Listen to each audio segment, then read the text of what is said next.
Go. Dear colleagues and Polish friends, it's a great honor and privilege to open our today webinar covering topics in proper scholarly writing, reviewing and editing. Over the past year, intensive preparations have been arranged to tailor this webinar to the needs of Polish scholars who plan to target indexed journals. Topics are of interest for medics and also for non-medics with some experience of study designing and research reporting. We should convey our gratitude to the chair of the webinar, to Professor Maria Maszlińska, who inspired us to plan this meeting and select topics important for novice authors, research managers and journals editors. Professor Maszlińska is an internationally recognized expert in Sjögren's syndrome, eminent Polish rheumatologist and editor of Rheumatologia journal. Her academic career spans several decades of intensive research with numerous publications in top rheumatology and internal medicine journals. Professor Maszlińska is an active member and president of Polish Physician Writers Union, and we hope to benefit from her support and experience to strengthen our professional ties in Eastern Europe. And also I'm very happy to introduce our speaker, Dr. Armen Gasparian, who is one of the leading British journal editors, clinicians, and expert in bibliographic databases. Importantly, that he is non-Anglophone authors with more than 100 English indexed articles and numerous others academic achievements. He is also an editor of several influential medical journals. And over the past 10 years, hundreds of non-Anglophone medical journals have been upgraded and successfully indexed by Scopus and Web of Science, thanks to Dr. Armen's contributions. I would like to ask Professor Maria Maszlińska to say introduction words to our webinar. Dear Maria, you can... Stage is yours, Maria. Yes. Yes, okay. It's a first in Polish. Please apologize the English-speaking participant, but it's my my language, and I want to introduce first in Polish and second in English. Drodzy przyjaciele, koledzy, oczywiście bardzo dziękuję za tak ważne wprowadzenie mnie. Bardzo będę chciała tak naprawdę zostać profesorem i dalej prowadzić pracę naukową i kliniczną, ale przede wszystkim chcę powiedzieć, że jest też wielkim dla mnie tutaj honorem rozpocząć nasz webinar, przedstawić, już zostali przedstawieni tutaj nasi najważniejsi też wykładowca, pan dr Armen Gasparian, jak i pani dr Olena Zimba, która tak naprawdę pozwoliła nam tutaj na wszystkich możliwych platformach rozpocząć naszą pracę.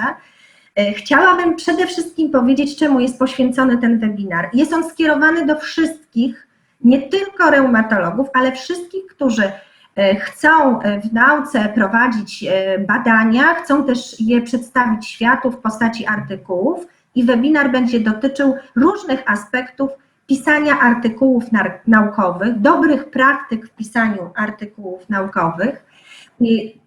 Też szczególnie mówię to dlatego, że jestem redaktorem czasopisma naukowego, akurat przede wszystkim kierowanego do reumatologów, ale również immunologów, rehabilitantów, ortopedów. Prawda jest taka, że musimy tutaj starać się na nowo tę naukę też wynieść poza sferę artykułu. Reumatologia jest też na platformach takich jak media w postaci Facebooka, Twittera. Wszystko to stanowi taką nowość również w nauce i jej prezentacji. Mam nadzieję, że szczególnie nasz webinar będzie dla Państwa użyteczny i te 2 dni spędzimy razem starając się użyć wszystkich tutaj dobrych rad doktora Armena Julia Gaspariana, którego doświadczenie, jak słyszeliście Państwo, zarówno jako audytora, recenzenta, jako też reumatologa, czyli też klinicysty, jest tutaj szczególnie dla nas cenne. Proszę też zadawać pytania, dlatego że to ma być dla nas wszystkich użyteczne i dać nam szansę na poprawę naszych tutaj możliwości przedstawienia pracy naukowej. And now in English, I'd like to say that it's a great honor for me, of course. Now I want to be a professor, really, and Olena Zimba is, it's a thank you for my future, but I hope that it's maybe become. And I want to open our webinar for all of scientists, researchers, and clinicians, not only in the fields of medicine, because I think all the topics will be useful for all of us.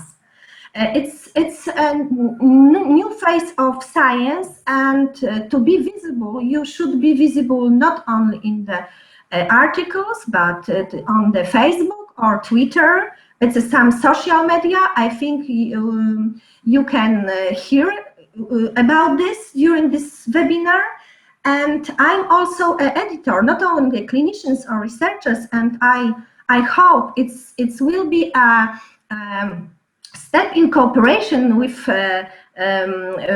Polish scientific journal as Rheumatology Journal.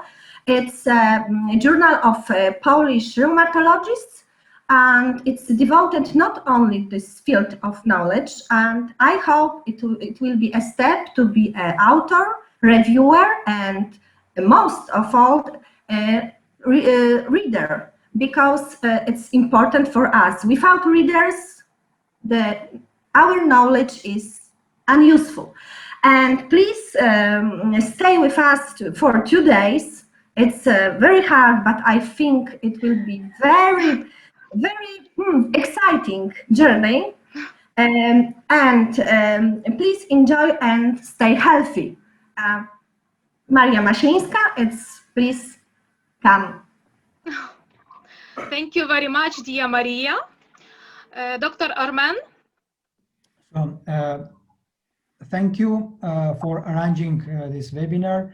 Thank you to all our participants for their interest in our webinar. They expect something unusual, something important, and they will have important and useful webinar with covering almost all science writing and editing issues. And I hope that all our participants will take some messages from our webinar, enforce these points in their journals, use these points, recall these points at the process of writing their own articles. So, and after all, we'll continue cooperating with our participants. We'll have probably several other webinars, and I am really excited because Maria Maszyńska is a well-organized chair of our webinar, and we also remember that last year we had a quite successful seminar in-person meeting with other Polish fellows. Hopefully in the future we'll have a series of seminars and webinars. So thank you for arranging for opportunity to meet our Polish research fellows, journal editors. My sincere gratitude to the Polish Ministry of Health and Higher Education, to National Institute of Rheumatology in Warsaw, and Rheumatology Journal again in Warsaw. So happy to join this webinar, and good luck. Stay healthy, yeah, and follow us. Thank you. Thank you very much. So welcome everyone to our workshop on scientific writing, and let's start.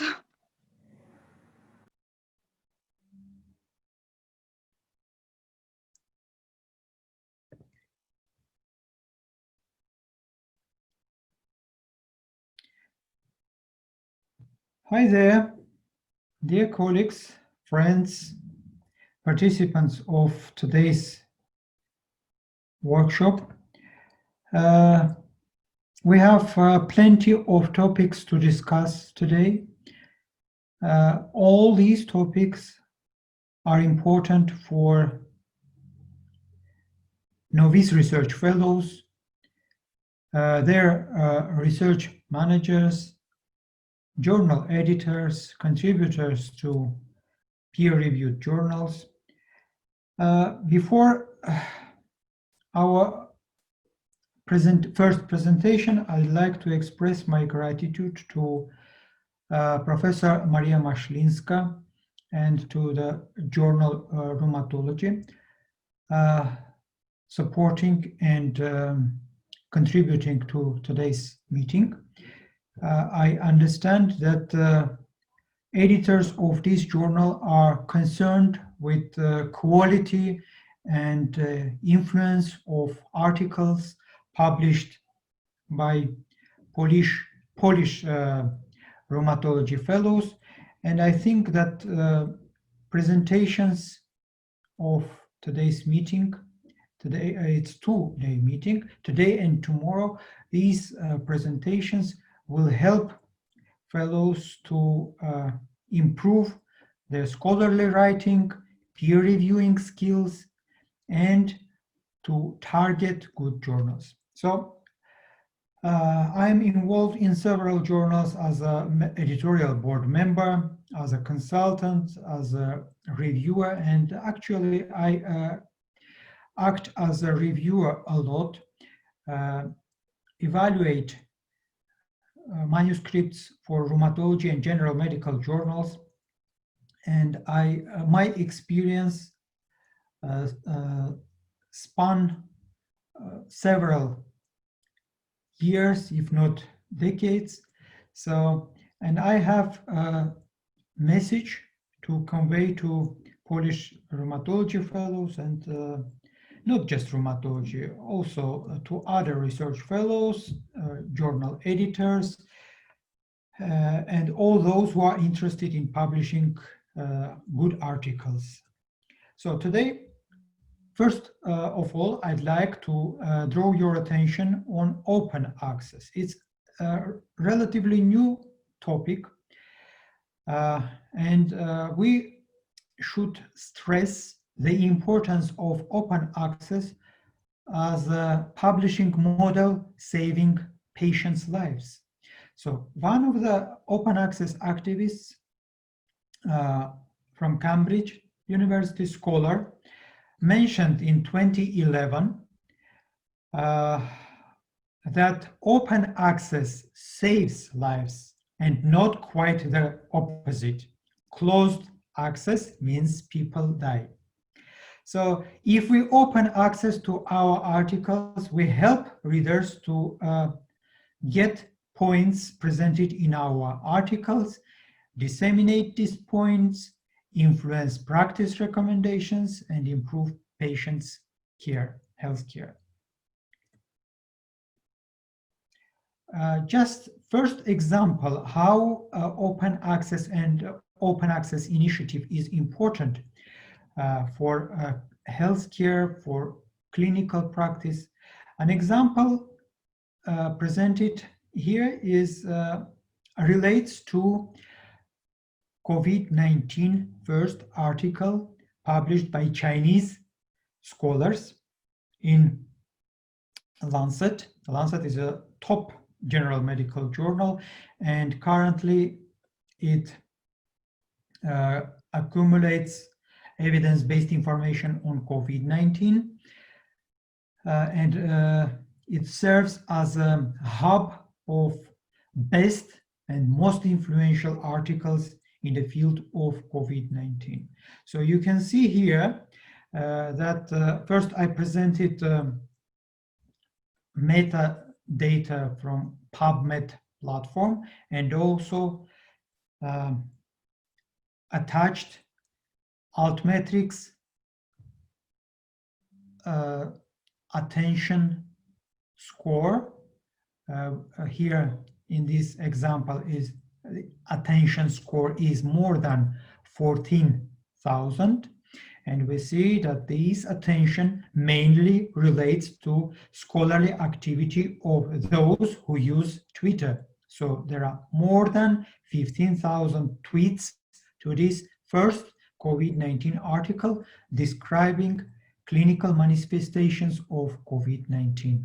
And you can also see that from Dimensions platform, it's something similar to Google Scholar, again, open platform, citation tracking platform, and this COVID-19 article, which is freely and openly available on PubMed Central repository, attracted more than 10,000 articles, citations from different various articles.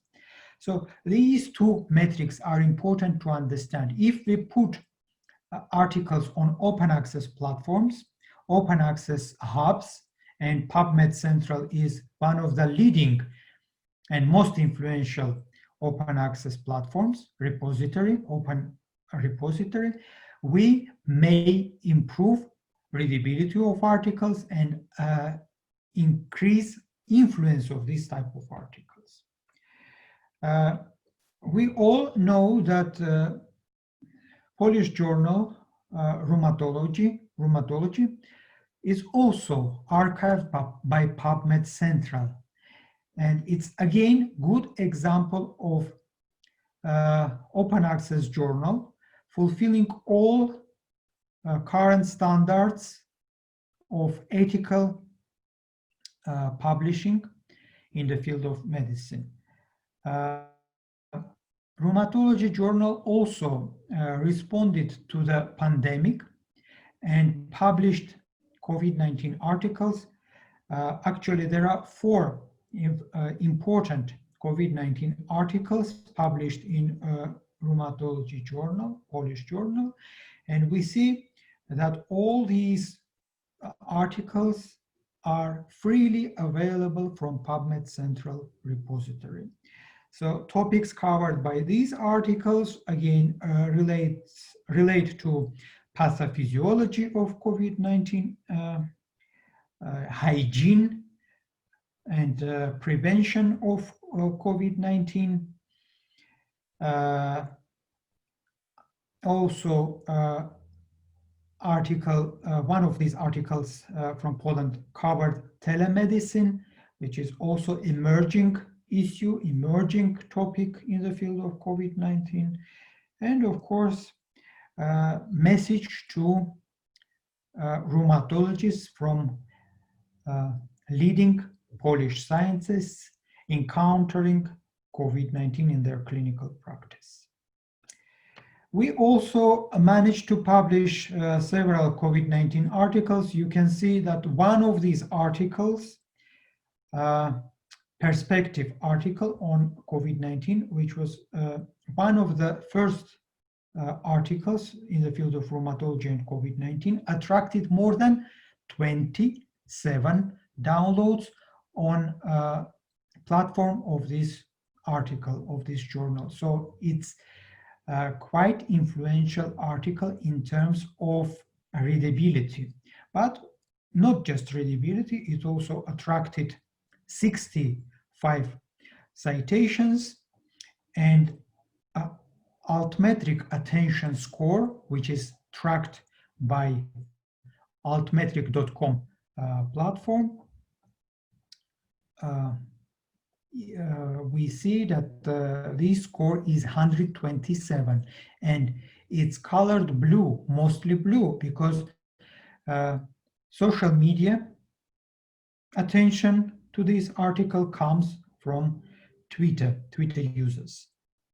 Another important aspect of this article, that because of emergency initiative of Springer Nature, all COVID-19 articles are archived by PubMed Central, and it makes easier for to readers to read on PubMed Central and also click on Twitter plugin integrated with this article on PubMed Central platform and disseminate information about this article. This example is just to help all Twitter users and social media users, those who are more used to Facebook, to click to disseminate information about open access articles immediately from PubMed Central Platform. A few words about history of open access. It started in 2002 in Budapest, and Budapest Open Access Initiative primarily was a campaign to increase readability, reuse of scholarly articles, to help authors freely disseminate information about their own articles and use for scholarly purposes. There are three important declarations related to open access. All these declarations are of great importance to authors and journal editors. First one is Budapest Open Access Initiative. Main two points relate to self-archiving. So authors are encouraged to publish in open access journals and archive their articles freely on openly available platforms. And second point relates to quality of open access journals. So opening access to articles, it's not just enough.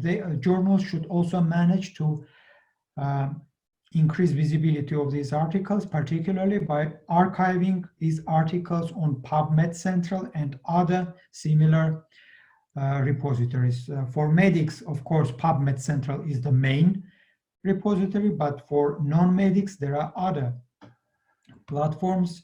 They should use these platforms, digital libraries, to permanently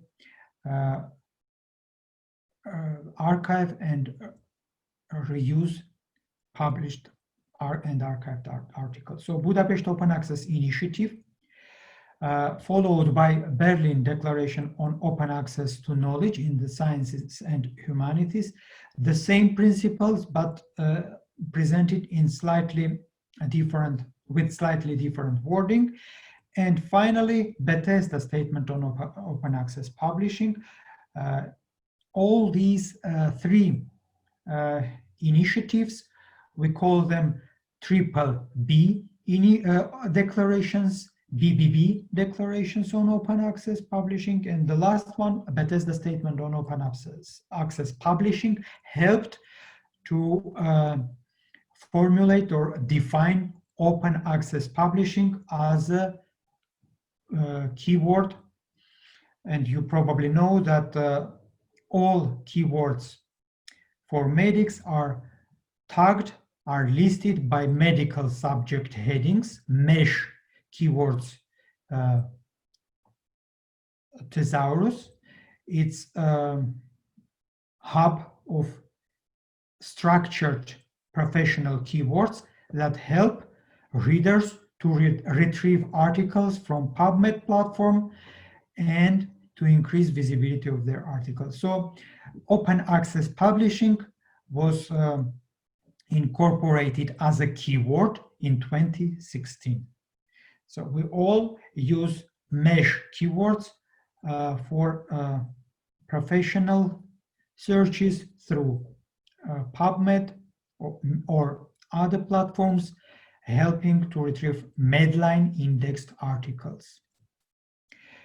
How open access is defined in more understandable terms. So open access means freely disseminating scholarly information without any subscription restrictions. I am sure that most Polish journals, medical journals, are for open access subscription is a rather outdated publishing model, and now Polish authors are in advantage position because they have free access to Polish medical journals, particularly those published by Termedia Publishing House, and these are high quality and ethical journals. You should be very proud of these Polish medical journals. So all these open access journals help to increase influence of articles, improve quality of academic work, lectures, and facilitate innovations and enrich academic activities. So even for PowerPoint lectures, we use open access materials freely, even without asking authors or primary publishers, because if an article is published for open access in adherence to Creative Commons attribution license, we can easily reuse these contents, but we should also highlight that we reuse content from somewhere. We should refer to primary website or primary platform used for our lecture. So you can see here that the Open Access Scholarly Publishers Association, Public Library of Science, these two main players in the field of open access helped to define open access. So open access means primarily free and open access to readers. Readers can access your articles without any paywall limitations, without paying for access. It's, of course, a great advantage. So Open Access Scholarly Publishers Association is one of the leading players in the field, and it has its own standards to open access journals. There are more than 140 members, professional publishers of different sizes, and some influential publishers are membering this association and adhere to their standards. If we see a publisher adhering to standards of Open Access Scholarly Publishers Association, it means that they are striving to improve ethical content of their journals and increase influence in ethical sense. So journals covered by Directory of Open Access Journals, DOAJ, can be considered also for membership by Open Access Scholarly Publishers Association. So I think that from Poland there is one society membering Open Access Scholarly Publishers Association, Polish Botanical Society, but hope that many other publishers, professional societies will also consider joining this association and claiming that they adhere to all publication ethics standards. Main document of Open Access Scholarly Publishers Association, drafted side by side with Director of Open Access Journals, DOAJ, World Association of Medical Editors, WAMI, and Committee on Publication Ethics, called Principles of Transparency and Best Practice in Scholarly Publishers. So I encourage all journal editors, medical and non-medical, to familiarize with 16 points of this statement. This it's a sort of declaration, and improve quality of their websites, journal websites, declarations, and other statements. Which are implications of open access? Of course, open access helps to increase retrievability of article. It helps to improve coverage of sources in systematic reviews, helps reviewers to access articles throughout peer reviewing, and it also helps to increase research impact. In terms of influence, open access apparently helps to increase social media attention to open access articles and also citations. So if readers and authors use more open access sources, articles, chances of citing these articles also increase. In the era of open access, a number of correction items and retractions, I'll discuss retractions as well. These are retractions help publishers to self-clean, to retract items with erroneous or mistaken content even after publication. So here is example of survey, open access survey published in one of the Korean open access journals. So they surveyed more than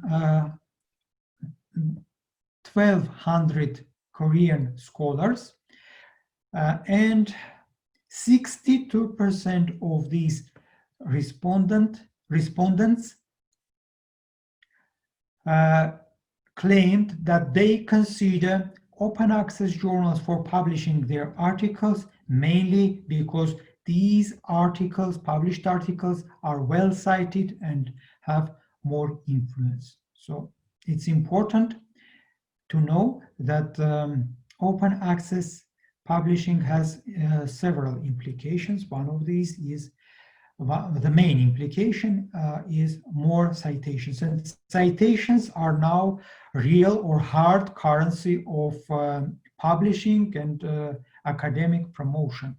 So all scholars are now concerned with ethical, relevant, and influential citations.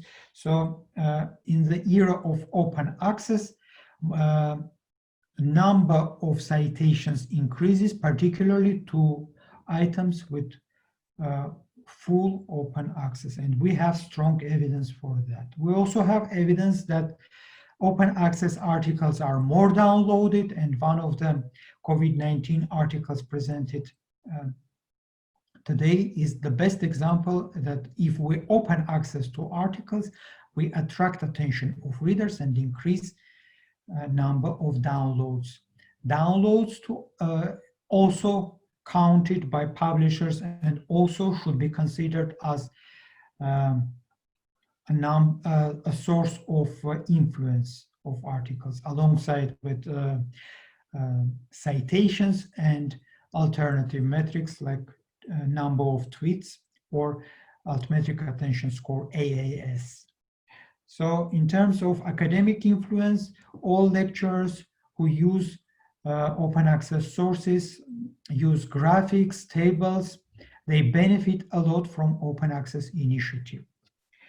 I told you about retractions. So in the era of open access, we witness an increase of retractions, mainly because readers read more open access sources, and by reading more, they spot more mistakes, contact publishers and ask publishers to retract these articles, or its retraction is considered also as self-cleaning. So publishers self-clean by avoiding erroneous publications. So how we search for retracted items, it's easy. We simply go to PubMed. We use retraction publication as a publication type. There are around roughly about 8,000 medical items retracted and retrievable on PubMed, we see that in Poland there are 38 articles. One of the latest retractions of Polish authors is from Public Library of Science 1. It's a giant open access journal, frequently correcting or retracting items because it's widely visible and readers may spot a number of mistakes. So I again hope that Polish scientists will draw their attention to common mistakes in retracted items from Poland and try to avoid the same mistakes.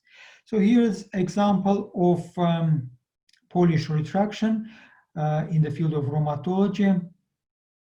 It was retracted because of violation of copyright or licensing agreement. It was a redundant article published somewhere and then republished in another journal. You see, primary publication was in HIP International, which was repeatedly published in BMC Musculoskeletal Disorders journal. So it was retracted because of redundancy. And we see that how publisher retracts, they should put retracted article. Here is a second example from Poland. These retracted articles remain on the site of primary publishers, so readers still can go to navigate to the site of a retracted article and learn message why the article was retracted. In the era of open access, a few years ago, all scholars, but all European publishers and associations decided to launch so-called Plan S, Plan Science initiative, and to push subscription journals to switch to open access publishing, and Plan S will be enacted in next year in 2021. So all open access journals should adhere to quality standards, particularly coming from open access scholarly publishers and Committee on Publication Ethics Association. So they have their own standards. COP has published core practices, again 10 points covering all research, all publication ethics requirements. So I encourage all publishers from Poland, from other countries, to adhere to these standards. And for scholars from Poland, it's also important to adhere to Sarajevo Declaration, which is endorsed by some journals, Polish journals, open access journals, and one of these points relates to increasing visibility of articles by tagging authors by their IDs, ORCID, so-called ORCID ID, Open Researcher and Contributor ID. ORCID IDs are important for all scholarly activities, for peer reviewers as well, who can integrate their profiles on several platforms. And ORCID, their ID, helps to unite all their profiles. ORCID IDs are also integrated with Crossref's digital object identifier, so any item published with digital object identifier can be integrated on author's ORCID ID. You can see that PubMed open access also requires quality articles, and open access quality articles can be reposited on PubMed Central and other repositories using extensible markup language, which is computer language for open access articles. And most open access journals from Poland also archive their other articles using these language. There are several options. I simply would like to draw your attention to green open access model, allowing to reposit your articles, let's say on ResearchGate. Gold open access, allowing to publish by paying to publishers, and hybrid open access, when publishers publish articles for open access and for subscription. So hybrid mixed open access, mixed model of publishing, which is gradually becoming an outdated model. So more and more journals switching to full green open access model or gold open access, but there is also a platinum open access model, more suitable for research teams without research funding or in emerging science countries. So diamond open access or platinum open access helps to publish without paying publication charges by authors, so readers can also access articles without paying. All open access journals are encouraged to use Creative Commons licenses, and one of the most influential is CC attribution by, so authors retain their copyrights. Here is an example how they retain their copyrights, an example from Public Library of Science 1. In the era of open access, we also have numerous preprint servers that post articles without peer review, particularly medRxiv, bioRxiv. These archives servers are now quite active. And unfortunately, some of these preprint servers also published misleading articles in the era of COVID-19 and were withdrawn or retracted.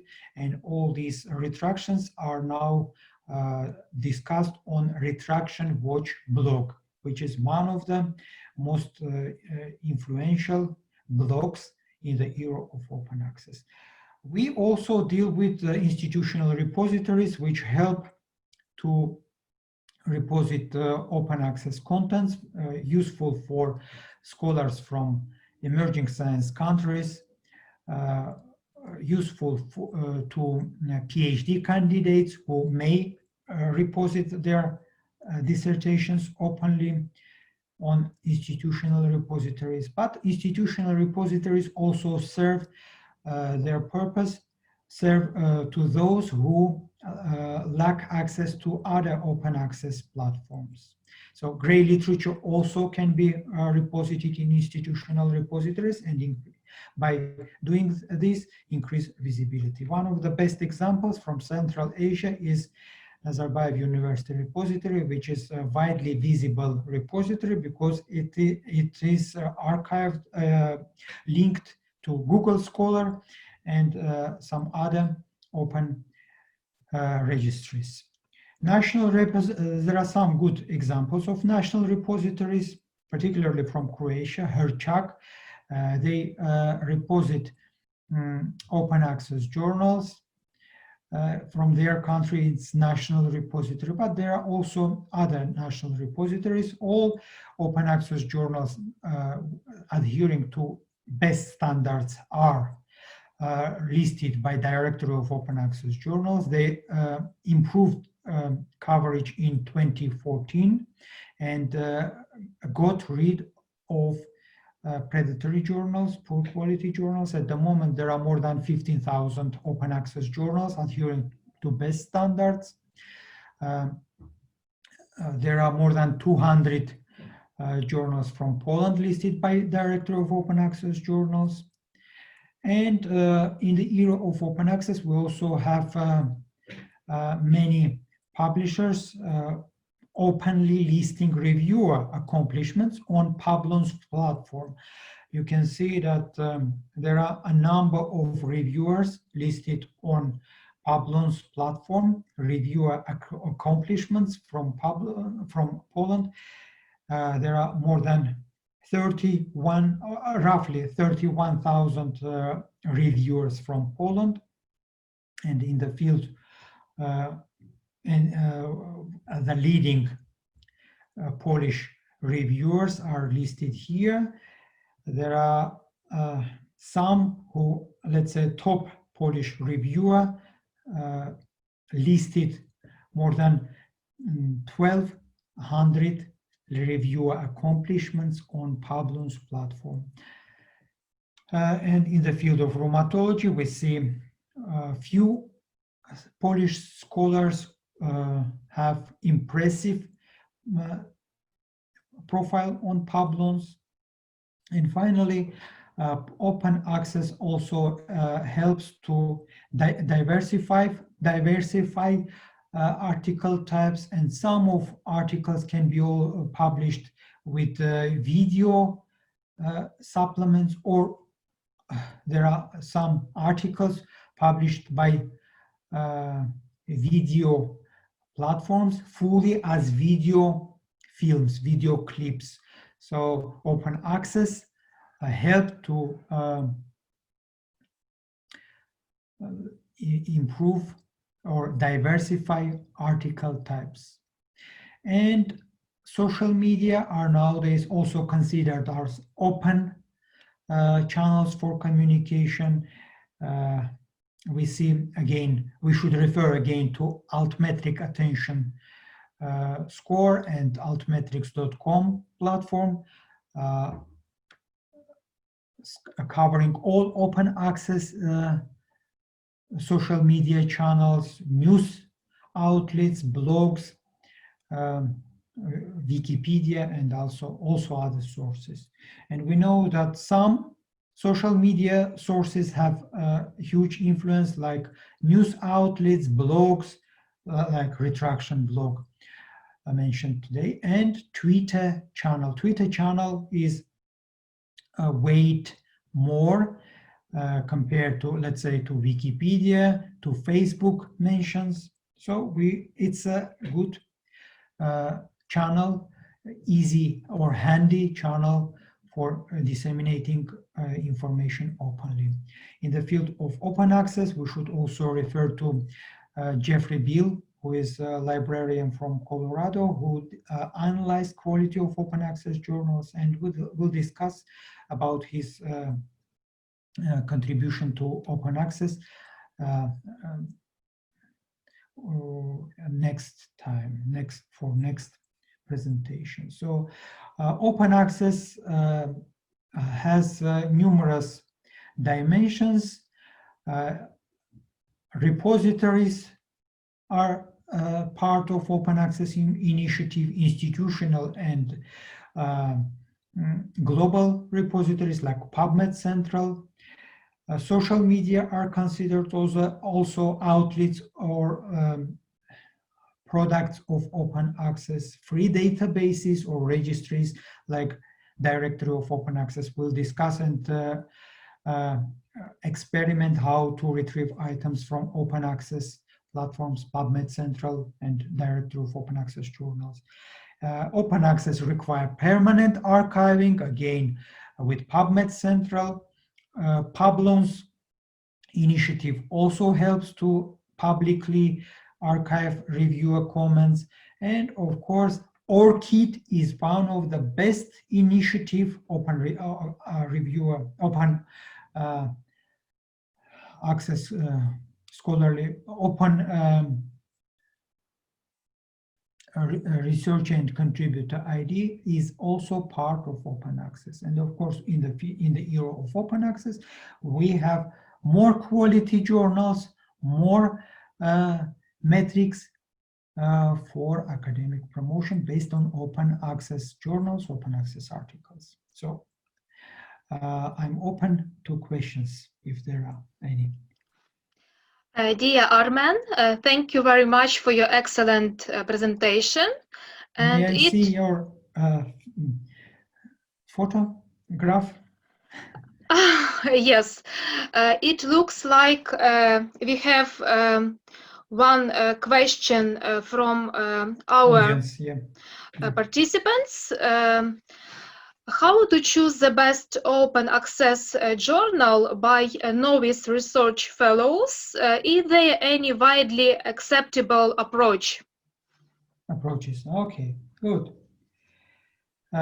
Novice researchers need to consult the repositories or platforms, and I think they first should go to Directory of Open Access Journals, DOAJ, to check whether a journal that they are considering as a target journal for their articles can be considered, can be used as target journals. So DOAJ is primary point, but they also should go to SCImago journal and country rank and recheck whether journal of interest is available on SCImago journal and country rank platform. Thank you so much. Let's move on to the next item. Your next presentation is about how to target good journals and avoid predatory journals.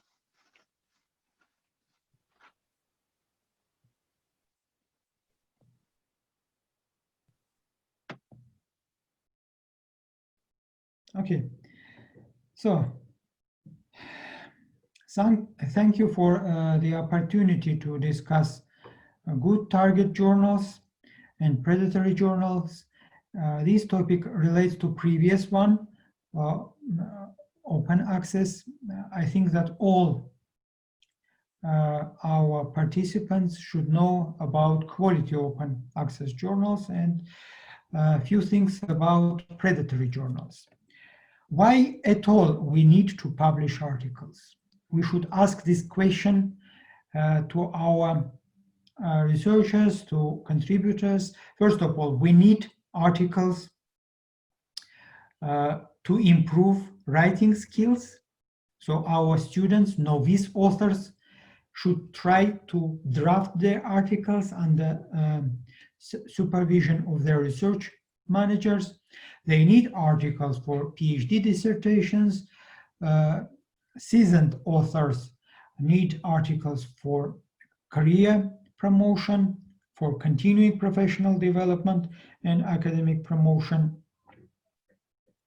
And they also need articles indexed by Scopus, Web of Science databases.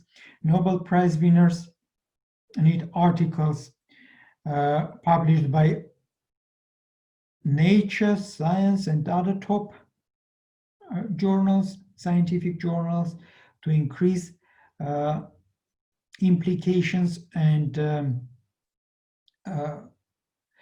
test their hypothesis, working hypothesis, their results of research.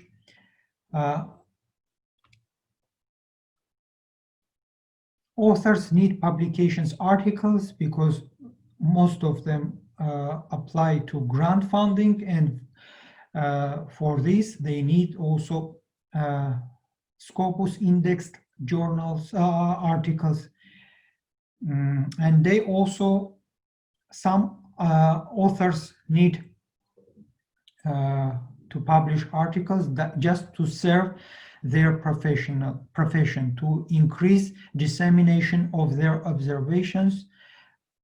Clinicians also observe scientific facts, and they can draft, let's say, case reports and publish these case reports. Of course, if there is something groundbreaking, journals like Nature, Science, Cell, New England Journal of Medicine can be targeted. So reasons of drafting and publishing articles vary widely depending on context. One of the first scientific journals is Philosophical Transactions of Royal Society of London. So it was one of the first journals which started in 1662 by Royal Society of London, and it was primarily to disseminate knowledge among fellows of Royal Society of London. So the same principle of publishing articles and journals remain in the current era. We also publish journals to disseminate articles. Of course, there are some good reasons to use alternative publication platforms like blogs, like grey literature items, and all these platforms, traditional and alternatives, serve the same purpose: dissemination of information among fellows, research fellows of professional societies. So first issue was published of this remarkable journal in 1665, and the main principles are the same up to now. But now we have also some ranking platforms like Times Higher Education World University Rankings, Shanghai or Chinese system of academic ranking of universities, and QS World University Rankings. All these three ranking systems rank world universities, and Scopus Index publications, articles contribute to rank of scholarly institutions, academic institutions and universities. So if faculty members publish more, they contribute more to their universities. You see also that some of universities from Poland are also well ranked because of good publications, because of number of contributors, faculty members, particularly University of Warsaw, Jagiellonian University, they rank first in Poland. And these rankings, you should remember that these rankings are based on Scopus indexed publications. If you publish more in Scopus index journals, you contribute to a rank of your university. Novice scholars should know a lot about impact metrics, particularly two-year impact factor, how scholars are ranked, not just universities, but also scholars, how their scholarly contributions are tracked, let's say by ResearchGate, and all today's participants are encouraged to register with ResearchGate platform and openly share information about their ethical quality publications. Novice researchers should also know about Scimago journal and country rank, and they should choose their target journals by consulting these free public platform. Let's say we know that there are more than 25,000 journals tracked by Scimago journal and country rank, which is based on Scopus journals, Scopus index journals, and the top journal, scholarly journal, is a Cancer Journal for Clinicians with, let's say, a Hirsch index of 156. It means that this journal published 156 articles, each of which is cited at least 156 times. And their prestige also, scientific prestige, is also the highest compared to other journals. So Scimago journal and country rank helps to rank journals, general scientific journals, general medical journals, and also Polish journals. We see that journals in Poland are also ranked. There are numerous Polish journals, and some of these journals also have high Hirsch index. Let's say Acta Biochimica Polonica has Hirsch index 76, which means that again, journal published 76 articles, each of which is cited at least 76 times. We also may choose a category in this platform and choose best Polish journal related to medicine. We also should use Web of Science as a platform for choosing good target journals, and it's free. You simply need to have a scholarly ID, let's say ORCID, Open Research and Contributor ID, and use this ID to log in to free platform of Web of Science and go to navigate to master journal list. There are several so-called whitelists, and directory of open access journals is considered as the main whitelist of open access journals. DOAJ adheres and is one of the authors, so-called authors of Principles of Transparency and Best Practice in Scholarly Publishing, with 16 points related to ethical open access publishing. It relates to quality of Web of Science, website of journal, quality of or transparency of editorial board, processing of journal on the website of their journal, and many other points related to open access publishing. Now, about Jeffrey Bill and his blog, scholarly open access blog.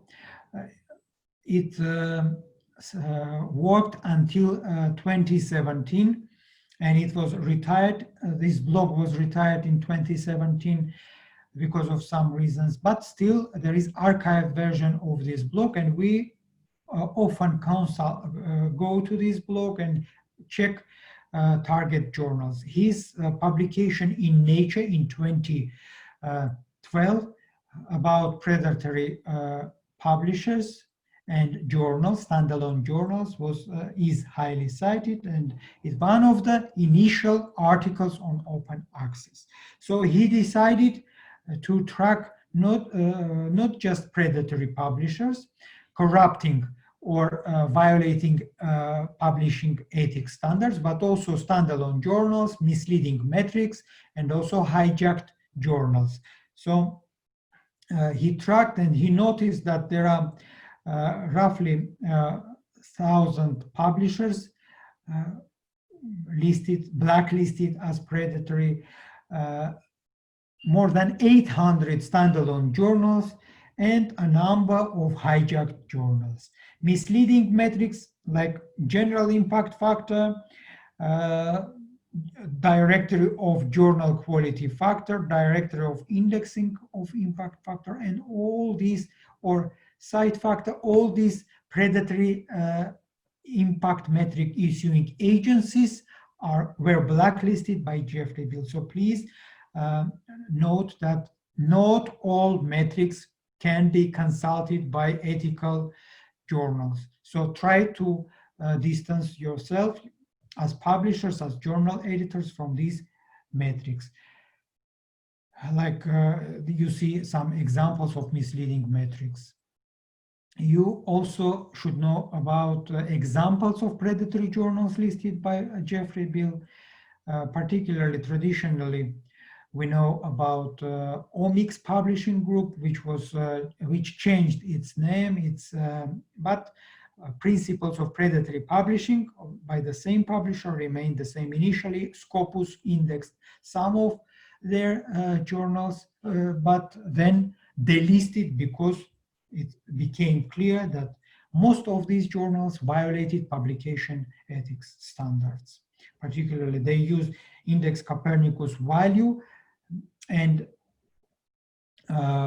alongside with impact factor, and considered index Copernicus value as something to attract authors to these predatory journals. Here is example of Slavic journal, which was hijacked. So this journal is indexed by Web of Science, Scopus, Medline, and predatory or unethical agencies hijacked and misled authors.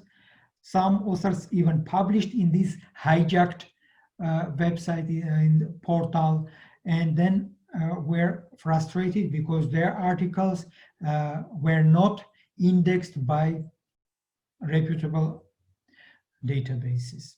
So we should know about examples of blacklisted journals.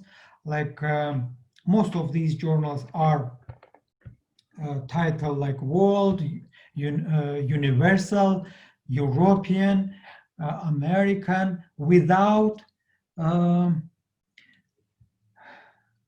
fulfilling requirements for this type of journals. Let's say if World Journal, then all continents should be covered.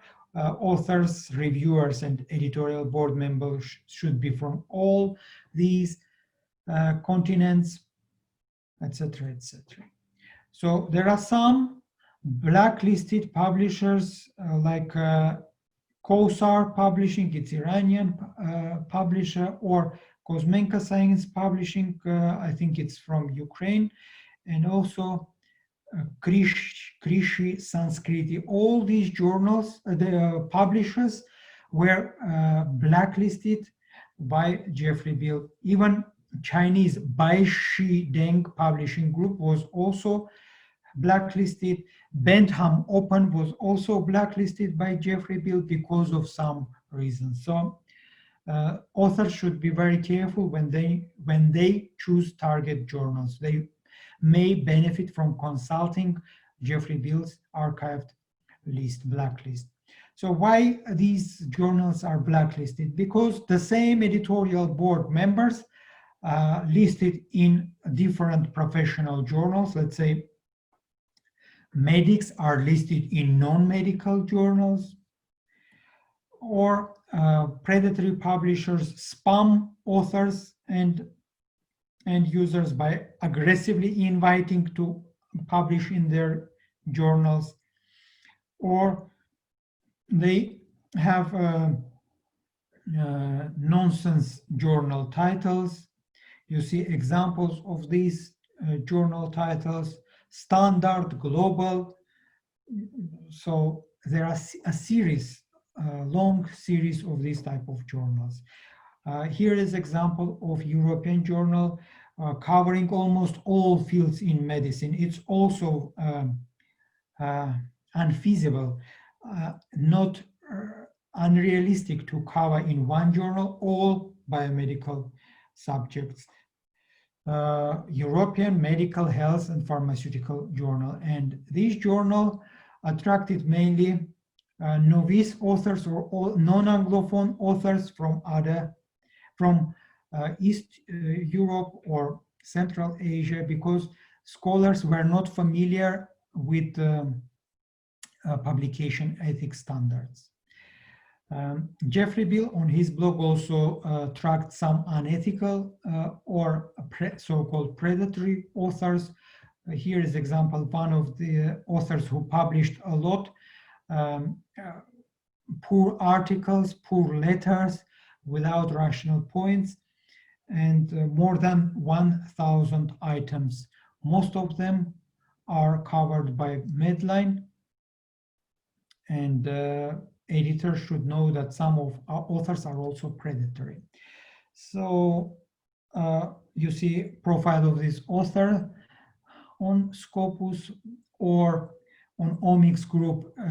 He serves as editorial board member. Let's say British Biotechnology Journal was also blacklisted, and this author is chief editor of this journal of Omics Group. So here are examples of predatory journals and predatory publishers. Predatory concept also relates to conferences. Not all conferences are ethical, and particularly in the era of COVID-19, when most conferences are online or virtual, we as speakers should be very careful and should discard all invitations from predatory conference organizers that do not consider publication ethics standards and they do not publish anything valuable, and their certificates of participation are not counted for academic promotion. There are a number of predatory conferences from certain publishers, agencies. So to avoid all these predatory publishing and conferencing practices, we should know about best standards, how to choose good journals. Let's say in old times, in 1992, one of the main criterion for choosing good journals was journal circulation, number of print copies. Nowadays, in 2013, another large survey of around 1,000 scientists claimed that there are other points for targeting journals, let's say professional relevance, impact factors, and indexation, let's say by Medline, Scopus, Web of Science. And also other factors like open access publishing. More and more scientists choose open access journals, so we should be very careful with journals misleading their authors. Here is an example of a predatory journal with misleading information on their journal website. So we should learn how they post outdated information, and by doing so, they mislead their authors. Let's say the journal was delisted by Scopus and Web of Science and lost its impact factor in 2014, but for a long time, this journal did not change their website. Another example of delisted journal by Scopus. Initially, it was covered by Web of Science, Scopus. Indian journal, again, attracted mostly Slavic authors from Eastern Europe. And this journal charged their authors gold open access journal, and it was delisted because of violation of gold open access principles. Some of good journals, even indexed by Medline, also lose their indexing. Let's say Asia Pacific Journal of Cancer Prevention, it lost impact factor because of violation of publication ethics. It lost impact factor in 2015.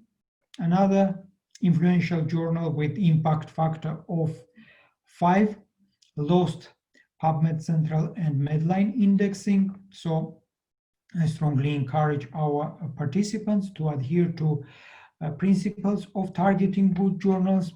They should pay attention to actual or current journal impact factor, relevant indexing, journal prestige, and a number of other factors, including promotion of journals on social media, particularly on Twitter and Facebook. So more and more journals have social media editors, particularly for rheumatology journal, Polish journal. We also have social media editor, and it's a chance to increase influence of published articles by Polish journal. So it's good to know about principles of editing, ethical publishing. So some of non-Anglophone journals and authors refer to ethical practices refer to editing agencies to improve language and correct or substantively edit their articles. So not all editing agencies are ethical only those who adhere to best ethical standards, particularly this one. I am not promoting this service. Simply, I know that numerous non-Anglophone specialists refer to these services or Editage. Why this agency is ethical? Primarily because they are membering Committee on Publication Ethics Association, COP Association, and we'll discuss the role of COP in the field of research, ethical publishing. But here I just would like to draw your attention that Editage is an editing agency helping, again, without any promotion of this agency. Simply, it's an agency helping non-Anglophone authors to improve quality and readability of their articles in an ethical way. So they are membering Committee on Publication Ethics. In the era of open access, there is also Think, Check, Submit initiative, helping to primarily novice or non-Anglophone authors to choose best journals based on established standards. So finalizing this part of our webinar, I'd like to stress that there are various diverse manifestations of publication, violations of publication ethics. Novice authors should know about violations and predatory publishing activities in terms of journal publishing, brokering unethical editing services by commercial agencies, by hijacked websites, by agencies issuing so-called bogus or unethical impact metrics, mimicking established impact metrics agencies like Journal Citation Reports or Scimago Journal and Country Rank. So I'm open to question. If you have any comments, questions, please refer to send your comments. Over to you. Dear Armen, thank you very much for your great and very useful presentation. Hopefully it will be useful. And yes, and one question to you: are there predatory journals among emerging Polish medical journals? What is your opinion? Oh, it's a tricky question. I'm not aware of any Polish journal violating publication ethics standards. I would tell you that all journals listed by Directory of Open Access Journals, and we know that more than 200 Polish journals are nowadays listed by DOAJ, are considered as ethical. So if a journal, emerging journal, is positioning as an ethical, it's better to apply to Directory of Open Access Journals, DOAJ, and fulfill requirements of ethical open access publishing. Thank you. And your next presentation is one of the most important in scientific writing about scientific authorship.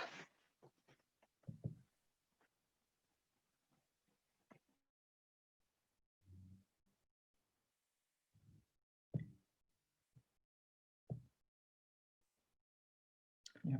Thank you very much again for opportunity to discuss this topic, and I hope that it will be useful to novice authors, to journal editors working in Poland. Authorship, scientific authorship, is one of the issues actively discussed by several associations, particularly top or the most prestigious association, International Committee of Medical Journal Editors. They have authorship criteria, 4 authorship criteria. These are mandatory for all biomedical journals, but also non-medical journals should adopt these principles, criteria, and use for their journals as well. Committee on Publication Ethics Association discussing violations of authorship, and they have algorithms to correct this type of violation, avoid this type of violation. Council of Science Editors, American, US-based association of around 900 journal editors. We again will discuss these associations in detail later, but for now I'd like to draw your attention to their documents or approaches to authorship regulations. WAMI, World Association of Medical Editors, one of the top association with numerous journal editors membering this association, and they have their principles echoing principles of International Committee of Medical Journal Editors. And finally, an initiative related to authorship is ORCID, Open Researcher and Contributor ID. All ethical authors who wish to increase visibility of their articles may register freely with ORCID platform and list all their articles with their DOI, their digital object identifier, on their platforms. So to all our participants, they need to search through PubMed platform, and today we will play so-called play with PubMed platform. But for now, I'd like to play or present an example how we experiment, how we search through PubMed platform using structured keyword. Authorship is a structured keyword listed by medical subject headings, MESH. So authorship is defined by MESH as a profession of writing. It's scholarly activity. When we use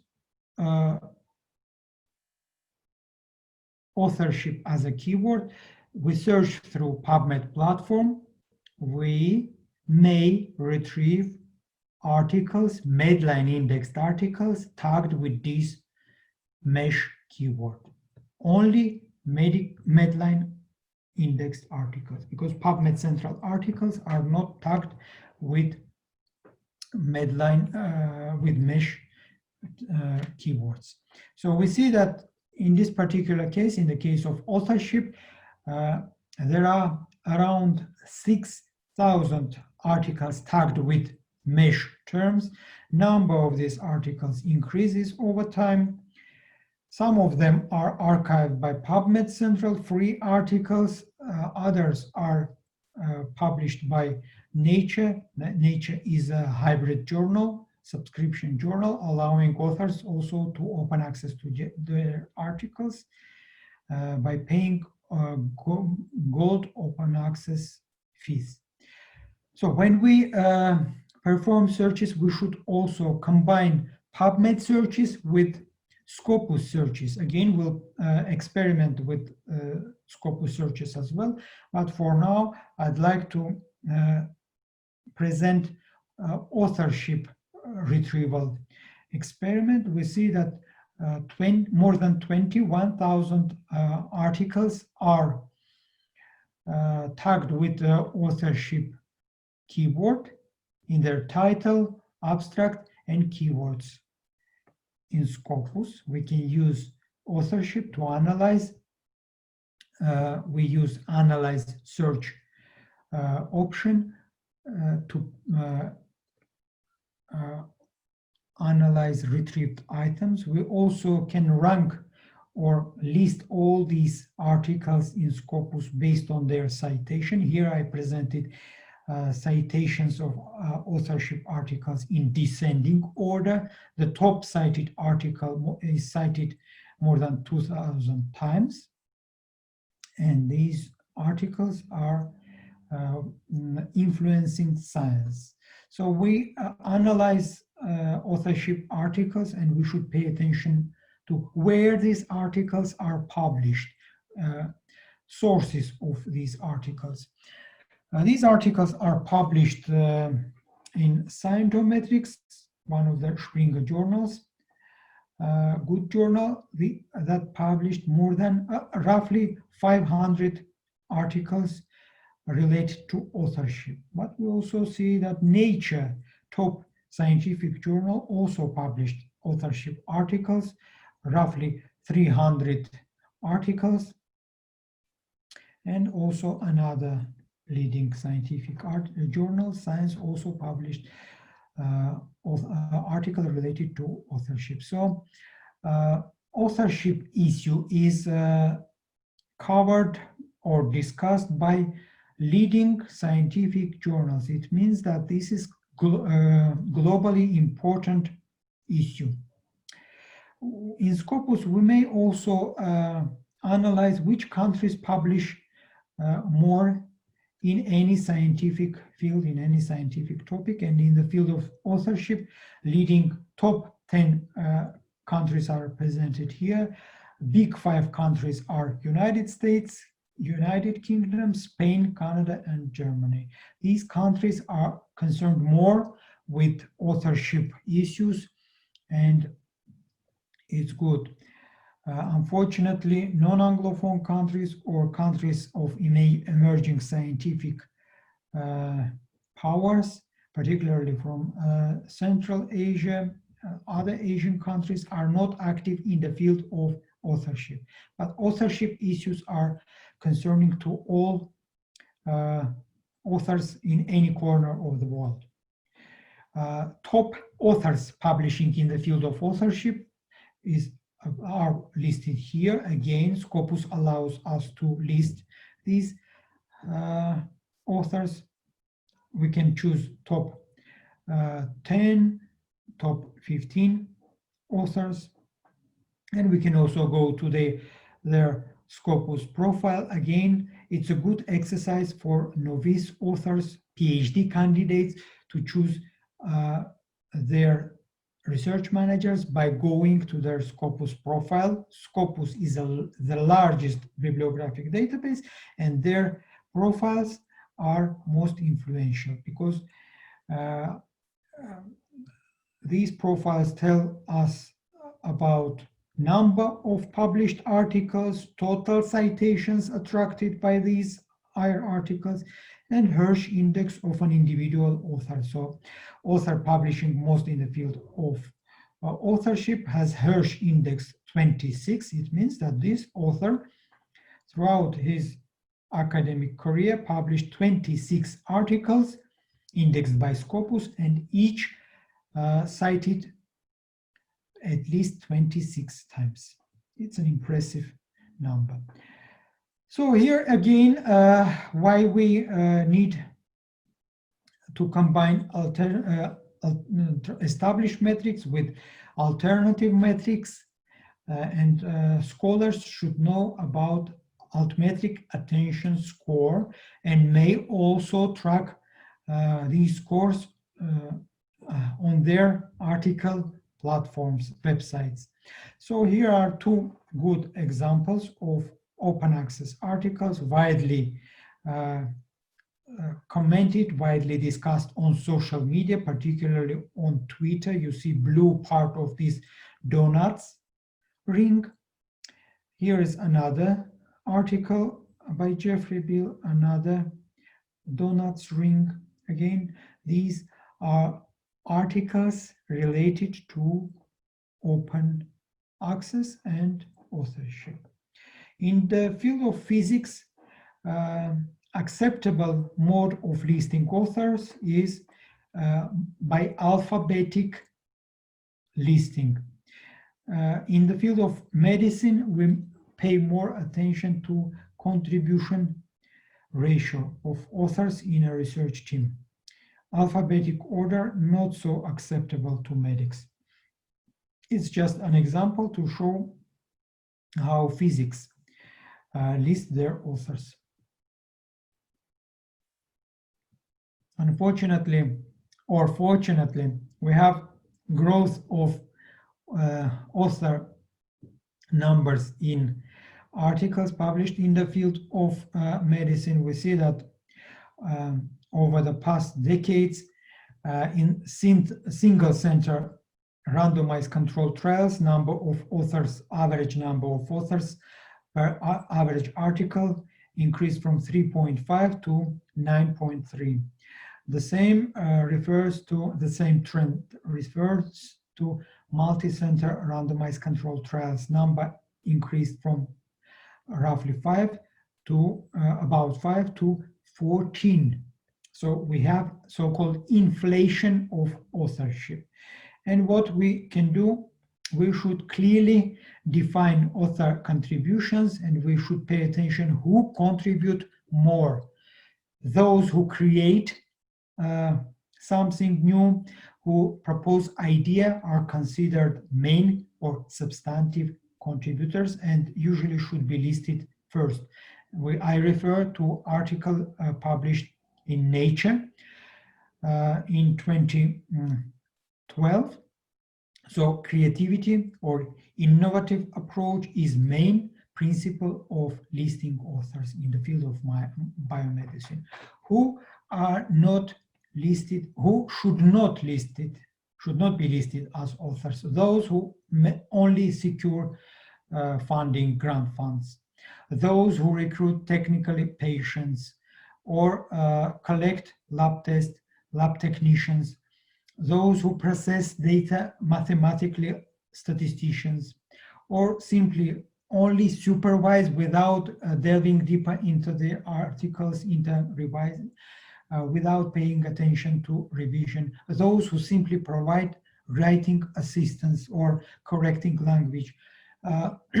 These are contributions, but not authorship contributions. These contributions deserve acknowledgements in a relevant part of articles, but not listing on author bylines. So who are listed first? Usually junior researchers who contribute more, who draft first versions of scholarly articles. Last authors are usually listed last, and these are usually senior researchers, supervisors. Sometimes in some countries, these contributors are guest or gift authors, guest or those who are listed as authors without any substantive contributions. Who are corresponding authors? Those who are responsible for post-publication communication, for peer review communication throughout publishing process, and those with academic credentials who may be responsible for all aspects of published article. Of course, ORCID initiative, which was implemented in 2014, a global initiative for author IDs, is one of the best initiatives in the era of open access, and we know that the number of scholars with these IDs reach 10 million. So it's an influential initiative, and I also encourage all today's participants, those who publish articles, who publish abstract, congress abstracts, lecturers, research managers, to obtain Open Research Aid Contributor ID and list their academic contributions on these platforms. So we know about other author IDs, let's say Scopus author ID, we discussed this ID. We know about ResearchGate profile, profile from Web of Science or Clarivate Analytics researcher ID, and some other social media IDs. Let's say Twitter IDs can be also, Twitter profiles can be also listed next to ORCID ID. In some open access journals, this principle is implemented. So I also encourage Polish scholars also obtain Twitter ID, Twitter account, and list their Twitter handle next to ORCID IDs. It can help to increase visibility of articles and post-publication communication. How authors are recognized, or how we may increase visibility? By providing some helpful options, like we can post photographs of authors, particularly in editorial articles, in influential review articles, and these photographs are also a source of digital IDs. So if you publish influential articles in your journal, here is example in Rheumatology Journal, Polish journal, which published photographs as well, photographs of authors. Yeah, unfortunately, inappropriate authorship is prevalent across journals, particularly in good journals. But in good journals, we have descending percentage. Let's say in original research papers, inappropriate authorship is prevalent in 25%, in reviews in 15%, in editorials just in 11% of cases. Why? Because original research papers are authored by more authors than editorials. So it depends on number of authors.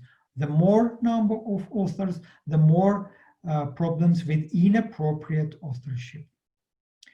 One of the articles published from Iran claimed that in some journals listed by good reputable databases, 89% of authors are inappropriately listed. So it's a message to journal editors to be very careful when they publish articles. They should ask their authors to fulfill two authorship requirements, authorship standards. In another case, in a journal published by Academy of Medical Sciences of Iran, it's a reputable association, number of inappropriate authors is much less, just 37% compared to 89%. Why? Because of strict editorial strategies, because of more adherence to for authorship criteria of International Committee of Medical Journal Editors.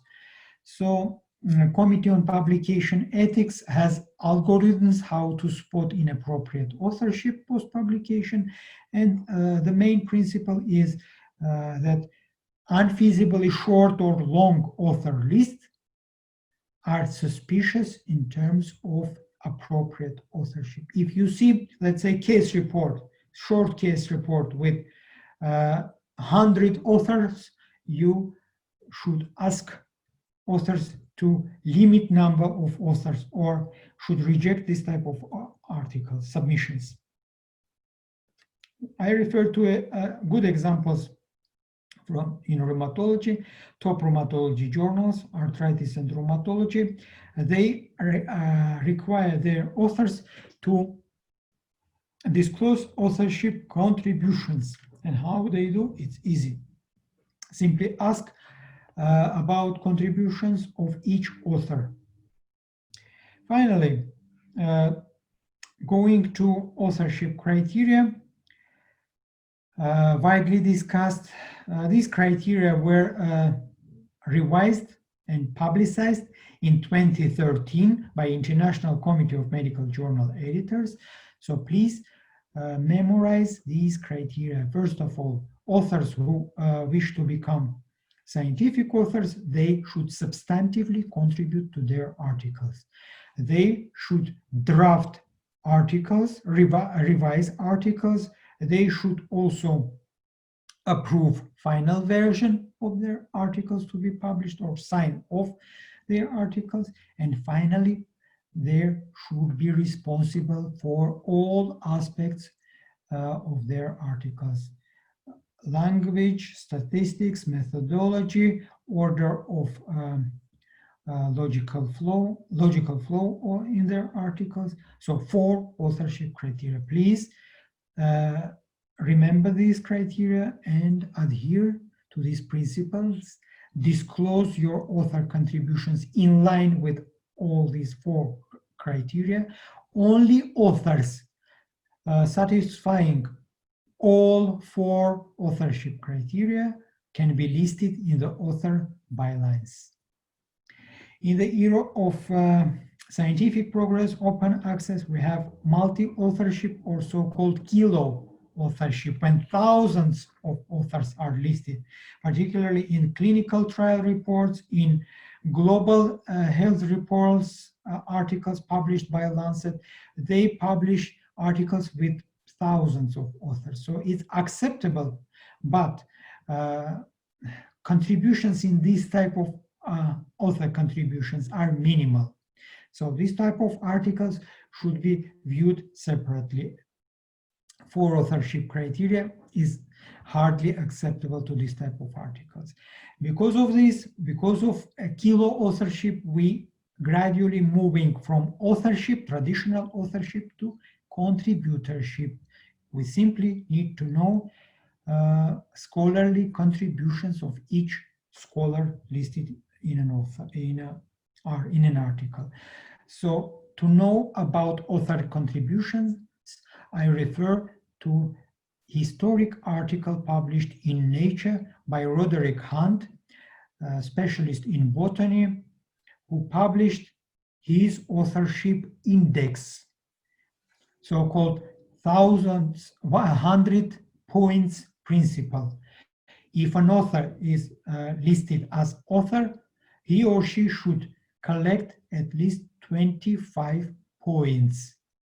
So 1/4 of article contributions required for author to be listed as scientific author. The same principle, but presented as a fraction of 1 instead of 100. Another author group presented 1 authorship principle of 1. So if authors are listed, they should contribute, and their contributions are fractions of 1, and these fractions should be listed next to their author name. We see here the most the author with most contribution, 0.4, and in descending order we list author contributions. So 4th author is contributed least, and his contribution is 0.1. So it's also good principle, but reminiscent of previous principle of 100. Instead of 100, instead of 1, we also know about 1,000 point published again by Nature. Principle again the same. Instead of 25, we here have 250 points. So more detailed description of authorship points. And finally, a few years ago, in 2014, a group of authors, scholars, suggested to have credit taxonomy, contributor role taxonomy, again based on detailized approach. Some journals, particularly index journals, adhere to this principle and use credit taxonomy principle next to 4 authorship criteria principle of International Committee of Medical Journal Editors. For rheumatologists, I drafted some recommendations and published in Rheumatology International years ago. And one of these points was about adhering to authorship guidelines and journal instructions of for authors, and I'm sure that Polish Journal of Rheumatology and other journals also have strict regulations. Authors are recommended to consult these recommendations prior to submission their articles. And they also should know about recommendations of various editorial associations. So there are a number of editorial associations, and all of them have their principles of authorship, principles of academic contributions, scholarly contributions. So I hope that our participants, journal editors and authors will familiarize with these principles. Over to you. Questions, comments? Dear Armen, I am sure that after your presentation, very informative presentation, our participants know almost all about scientific authorship. And one question to you, do you see any specific recommendations for Polish rheumatology fellows in context of authorship and contributorship? So for Polish fellows, there are no any specific recommendations or requirements, but their research teams, research managers should organize their research teams in a way to ethically discuss authorship regulations prior to submission of articles. If articles have too many or abundance of authors listed in the author bylines, there should be certain regulations. They simply should list authors with most contributions first, and those with least contributions should be listed last. So almost the same principles for all other research fellows. They simply should know about International Committee of Medical Journal Editors recommendations, should familiarize with the Council of Science Editors recommendations. That's it. All right, so we come to the next item of our workshop, innovations in peer review.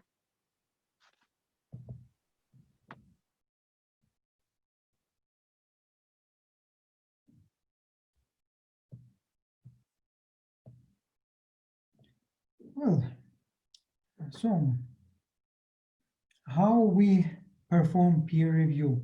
Are there any changes in the era of open access or in the era of digitization? Of course, it's now much more easier to review for journals, scholarly journals, than, let's say, 10, 20 years ago, because of digitized journals, because of editorial management systems, and I'm sure that journals with advanced editorial management systems and digitized peer review have more chances to be indexed by reputable indexing databases.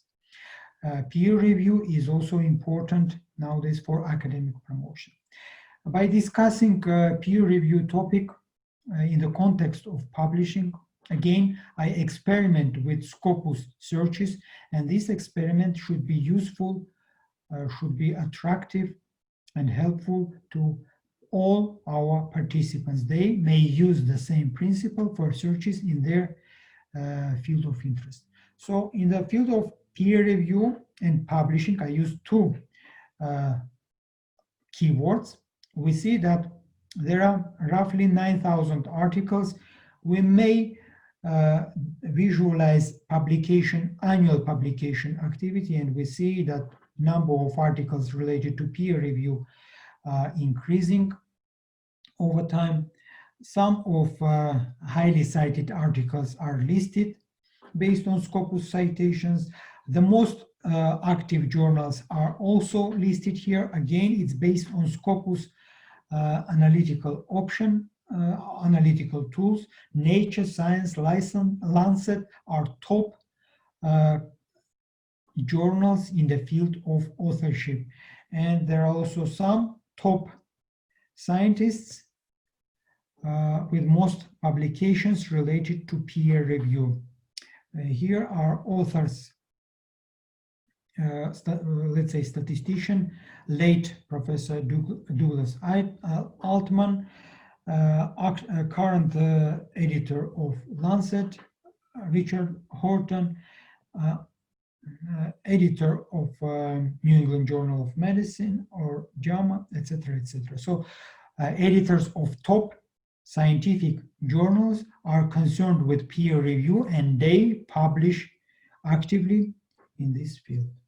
We may pay also attention to keywords related to peer review and publishing, and we can map activities, map research topics related to peer review, to many other topics. And here we see that publishing, publication, human, priority journal, medical literature, or periodicals as topic. The last one is MESH keyword, relate to peer review. So peer review, research peer review relates to journals. Some associations are concerned with peer review issues, problems. You are now familiar with the International Committee of Medical Journal Editors, Council of Science Editors. These are top editorial associations. WAMI also, the leading editorial association, World Association of Medical Editors, Committee on Publication Ethics. If we have participants, journal editors attending today's meeting, I ask them to register their interest by becoming members of Committee on Publication Ethics. It helps to advance their editorial skills and improve their editorial credentials. And of course, Office of Research Integrity is organization, US-based organization concerned with numerous publication ethics issues. So two editorial associations, leading associations, published their recommendations, Council of Science Editors and International Committee of Medical Journal Editors. These are freely available recommendations, and I strongly encourage you to familiarize with these recommendations and enforce these recommendations in your writing, reviewing, and publishing practice. So you see that International Committee of Medical Journal Editors will discuss this association tomorrow, but for now, just note that top general medical journals are membering this association. Currently, there are 12 journals and 2 organizations, PubMed, or National Library of Medicine, and World Association of Medical Editors are membering International Committee of Medical Journal Editors, along with general medical journals like Lancet, New England Journal of Medicine, Journal of Korean Medical Science, BMJ, etc. So what is peer review? Peer review, defined popularly, is a service to profession, is a self-regulation in any profession. Scholars, peers, advise or evaluates articles of their peers and recommend revisions, changes to help improve quality of their peers' articles or manuscripts. Peer review is listed as a MESH keyword, medical subject heading keywords. Particularly, it's listed as peer review research. So the evaluation by experts of quality and pertinence of research or research proposals in the same field is considered as a peer review research. Council of Science Editors has recommendations for all contributor editors in terms of peer review. handling editors or chief editors assign reviewers based on certain criteria, certain requirements. The main requirement is relevance, professional relevance. So in the field of rheumatology, we invite scholars with close or specific interest in rheumatology. So articles for rheumatologists are reviewed, evaluated by rheumatologists. But rheumatology articles should not be evaluated, let's say, by sociologists, psychologists, etc. It's just main principle, peer review. So peers should review articles.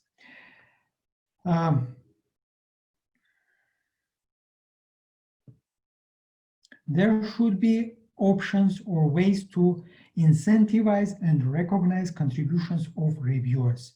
Different recognition systems are employed by different journals. Let's say annual acknowledgements are published by good journals, or acknowledgements are forwarded to reviewers immediately upon reviewing, and these reviewer acknowledgements can be forwarded to Pablons to claim reviewer credits. International Committee of Medical Journal Editors strongly encourages external peer review, but at the same time tells editors that there is no obligation to send manuscripts for peer review or to follow reviewer recommendations. So ultimately, it's the responsibility of handling editor to send a manuscript to peer review or reject outright.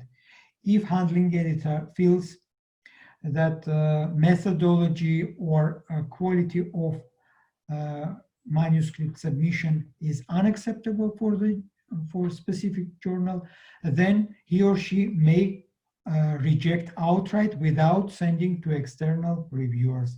Editor may also consider sending peer article manuscript to one reviewer, or to several reviewers, and when receives even one strong reviewer comments, accept or decline or reject, can process and take a decision. So it's ultimately a responsibility of handling editor to evaluate reviewer comments.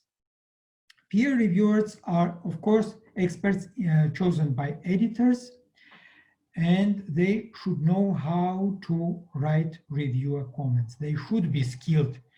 Without reviewing skills, it's impossible to have good reviewer contribution. There are some good examples. Let's say example of article submitted by Crick Watson in 1953. Article was not reviewed by Nature reviewers, and it was published without any external peer review, based just on handling editor comment that it was good to publish this type of article. However, there is also another example of peer review, the article submission from Hans Krebs on ATP and energy synthesis in cell was submitted to Nature, and this article was rejected. This manuscript was rejected because of so-called insufficient importance of the article for Nature.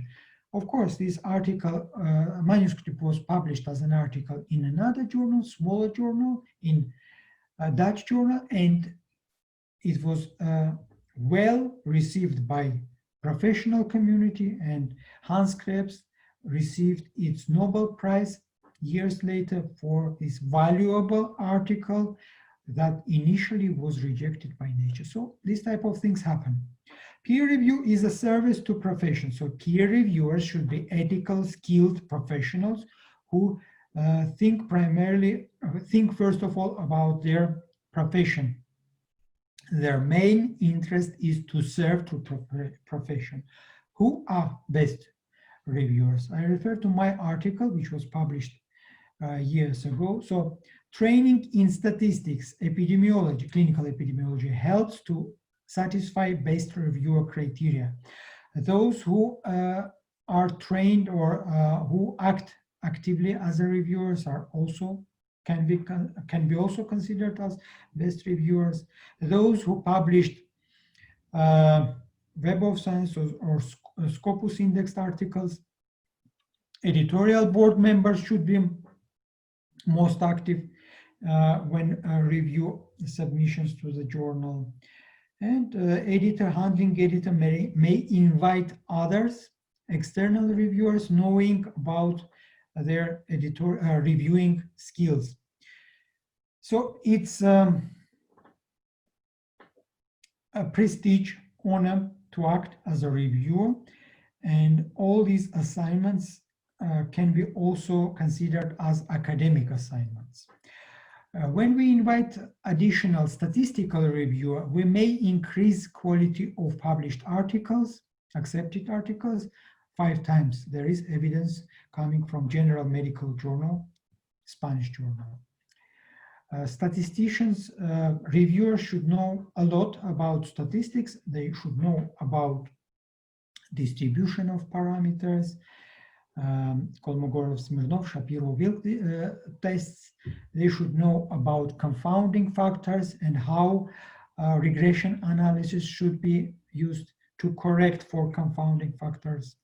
Why we should list not just p-values but also 95% confidence intervals, and many other statistical knowledge is useful for reviewers to improve quality of published articles. Reviewers working with for journal on editorial management systems, they may benefit from options offered by currently available editorial management systems.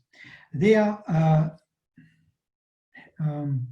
assisted by offering access to Web of Science, instant access during peer review. So it helps. They can go navigate to related literature and substantiate the reviewer comments by referring to evidence. So reviewers need support, assistance from editorial offices, from editorial management systems, and they need also access to bibliographic databases. Structured peer review helps to save time and submit structured reviewer comments. Which are elements of successful review? First of all, if a handling editor invites potential reviewer, it's a culture to respond within 2 days. Either accept or decline a review invitation. They should submit their reviewer comment, valuable substantive reviewer comment, within few days up to 7 days. Most open access journals nowadays encourage to review within few days, and this short time is also good for statistics of journals. Confidentiality is main criterion, main point related to peer review. So reviewers should keep confidential all correspondence and should discard PDFs of evaluated manuscript immediately after submission of their reviewer comment. They should be objective, evidence-based, make comments based on updated findings, and they should refer to consort recommendations, equator network recommendations. Reviewers should be advised to evaluate articles submissions based on priorities for a journal. Here are some priorities for a Croatian medical journal, good example for other European journals. let's say they consider original research papers as absolute priority. At the same time, correspondence items are low priority items, so they reject more letters and accept more good quality original research papers. There are different modes of review: internal, external, mixed, single blind, double blind, open. So most journals, open access journals, use double blind, particularly in small professional communities, closed communities, to avoid conflicts. Handling editors may reject or accept submissions based on one strong reviewer comment. So everything depends on quality of reviewer comments. Here are examples of disclosing information about peer review timelines. So good example from top rheumatology journal. When the journal records submission date, revision date, and acceptance, and separately journals should also list online publication date. So these dates are important to judge, to evaluate timelines, and imagine how fast is peer review in a journal. When we, as authors, target journals, we also pay attention to reviewer comments, quality of reviewer comments. Authors can be distracted by poor quality or unsubstantiated, poor, non-constructive reviewer comments. So reviewers should be more careful when they submit their reviewer comments. Here is another example of open access journal, widely visible with global coverage, and you see that their rejection rate is 84. Handling editors should regularly revise rejection rates, and these statistics is important for indexing of emerging journals and also to evaluate quality of peer review. How reviewers structure their reviewer comments? They divide their comments into general, just one line, major comments, again, one line, brief, major comments should be more detailed, minor comments, linguistics, typos, all these minor comments or formatting issues are considered as minor comments. And of course, reviewers should forward reviewer comments separately to authors and additionally to editors separately. No need to mix these parts. Major comments, again, should contain some information about abstracts, about novelty, originality, detailed information about where and when the study was conducted. Reviewers should evaluate based on these points. Detailed evaluation, paying attention to almost all pertinent points. They should also pay attention to so-called minor points, like linguistic mistakes. Of course, it's minor for medical journals, but for linguistics and humanitarians or sociology, psychology journals, major issues.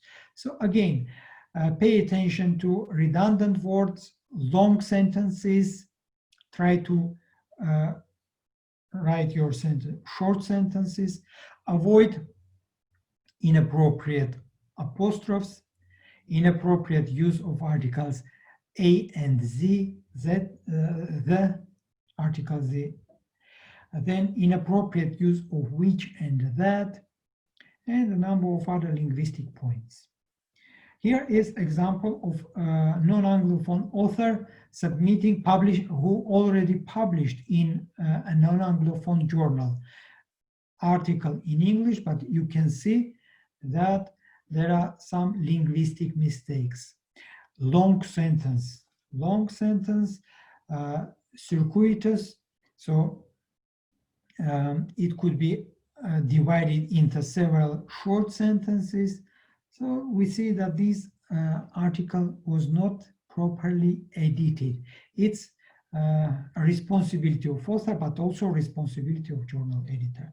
Reviewers should consult Equator Network standards, and there are a number of standards related to cohort studies, STROB, related to systematic reviews, clinical trials, and there are more than 430 standards listed on Equator Network platform. Please, reviewers, consult, familiarize yourself with these standards.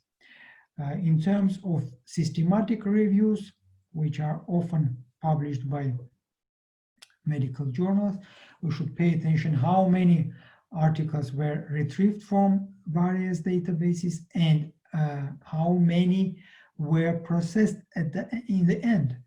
Let's say thousands were processed and only 16 articles were used to draw tables to analyze for this systematic review. And they should also know about some specific recommendations for evaluating review articles, narrative reviews. And I again strongly encourage handling editors of your journals to use these recommendations for drafting, for upgrading journal instructions and putting points on how to evaluate review manuscripts. What should do peer reviewers? They should make their enthusiasm positive comments, should put positive comments in the beginning, should be consistent. If they claim something in the beginning, they should stick to these points throughout peer review process. They should provide detailed evidence-based comments, should provide sometimes relevant references, but not auto-citations, not unethical citations. They should reread the comments, edit language, and submit reviewer comments in polished English. It's always nice to read constructive and good polished English reviewer comments. And they, reviewers, should treat authors as equals, as their equals. What they shouldn't do, they should not state in reviewer comment for authors anything about publishability of the manuscript.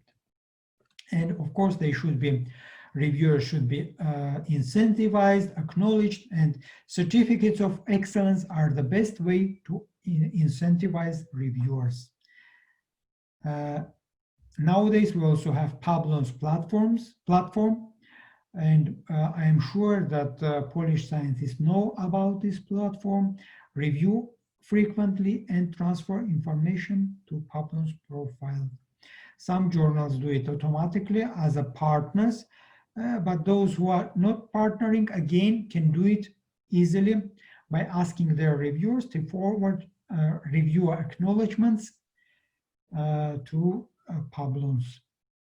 Here you see some of the universities from Poland actively contributing to peer review process. Someone from Lublin University, Silesia University, etc. Let's say top scientists from Poland, Dr. Beltowski submitted more than 1,000 validated reviewer comments, and he contributed mostly to index journals indexed by Web of Science databases. We see profile of this scholar on Pablon's platform. We can also evaluate platforms of journals from Termedia publisher, Central European Journal of Immunology, and this journal has 43 reviewer accomplishments up to now, and another journal, a Polish journal, partnering Pablon's with more contributions, let's say more 126 contributions. So all these Publons contributions are integrated with digital identifiers, and I mentioned about ORCID identifier. It's integrated with Publon's profile as well. It helps to increase visibility of all academic contributions. Reviewers should be reminded about ethical principles of reviewing coming from Committee on Publication Ethics recommendations. We also know about cascading review, peer review. When a reviewer submits something, reviewer comments to one journal, they can be asked to allow editor to transfer their reviewer comments to another journal in case of rejection. So one manuscript can be transferred from one journal to another within one publisher, one publishing house, and it's called cascading peer review. The same reviewer comment can be used by another journal. It's practiced by some journals, some publishers, particularly by publishers having subscription and open access journals. So there are some limitations of cascading peer review because a cascading process allows poor quality or poor articles, manuscripts with low influence to find publishing home somewhere in low or no influence journals. So any questions, any comments so far? Dr. Armen, how to encourage busy clinicians to act more as reviewers, especially at the time of COVID-19 pandemic? Oh, tough question. So first, research communities should have their own incentives to peer reviewers, and research communities should encourage all scientists to review more and to list their reviewer accomplishments on primarily on Publon's platform. Reviewers should be also encouraged to review more for academic promotion. So it's an issue for national societies, professional societies. They should include points for academic promotion based on reviewer activities. And of course, individual journals should also encourage their reviewers to act more as reviewers and should incentivize them by listing their names in annual acknowledgement lists, should issue certificates of excellence to best reviewers, and sometimes also they should run webinars and teach reviewers how to perform peer review. If you have any other questions, any other comments, please refer to our moderator. I will be happy to respond to all your comments, questions, even if after this webinar. And I would be happy if there will be a chance to continue our collaboration after this webinar. Thank you for your attention. Let's move on to the final item of the agenda. Yes, yeah, we also searches through bibliographic databases. Please, Dr. Armen. So you can see my screen, and you can see one of the best platforms for our scholars. So it's a practical part of our webinar. We should practice with PubMed. Why we need PubMed in our daily practice as authors, reviewers, and editors? Because it's really a free platform we can use this platform to search for various keywords. One of the keywords is COVID-19. We see how to work with this keyword. Easy. So far, 63,000 articles were published tagged with COVID-19 keyword. It's now structured keyword of mesh. We can go to first article and we can play, so-called play with these search options. Search in PubMed. It's an example of searches through just one journal on PubMed. You see, we can search through one journal using operator and one keyword. Let's say COVID-19, journal title and one keyword. And we see here that this journal published 7 articles. Another example of searching through just one journal.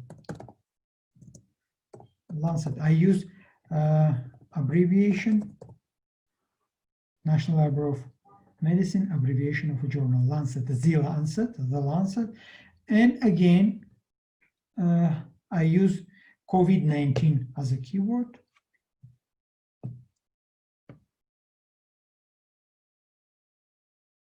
This journal published more than 400 articles tagged with COVID-19. Okay, let us find out how many articles at all published by this journal, Lancet. Lancet is top scientific journal and it published 138,485 articles throughout history of this journal.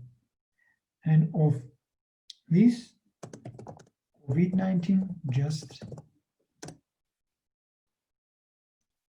more than 420 articles. So it's an example how we can search. Sometimes it is necessary to search not just through PubMed, but through one journal. Now, we can also use 2 keywords. Let's say rheumatology and COVID-19, and let us find out how many articles relate to, you see that in the field of rheumatology, there are 937 articles, and we can narrow our scope of interests by adding 3rd keyword. Let's say platelets. Platelets.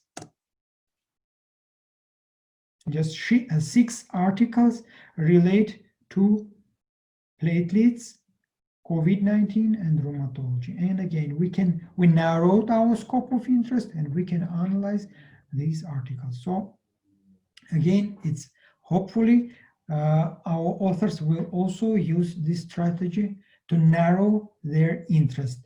You see, in the field of, there are, first of all, we may search via PubMed using just one keyword, rheumatology. An impressive number here, and we can narrow our scope for searches by adding, let's say, Poland as a geographic keyword. These examples are for searches are useful for PhD candidates, and the PhD candidates can also add another point, let's say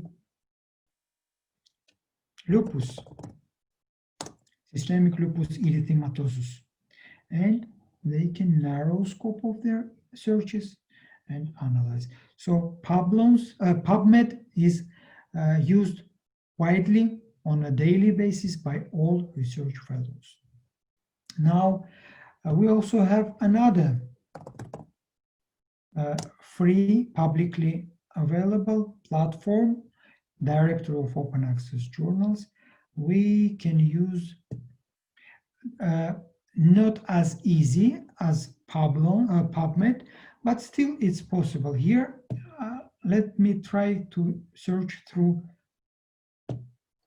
journals and articles using just one keyword, Behçet's disease. We see that there are 200 articles covered by related to Behçet's disease across more than 15,000 journals listed by Directory of Open Access Journals. Here I can also add second logical keyword, Poland, geographic keyword, and I see that there are only 10 items on this registry. And finally, Scopus.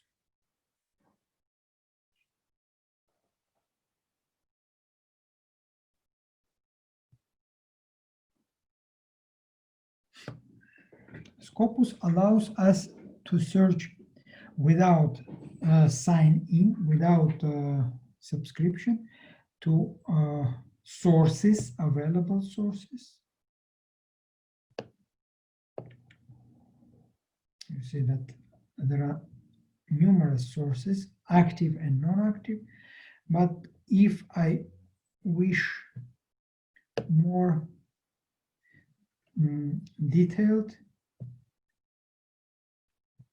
searches, I need to go to my personal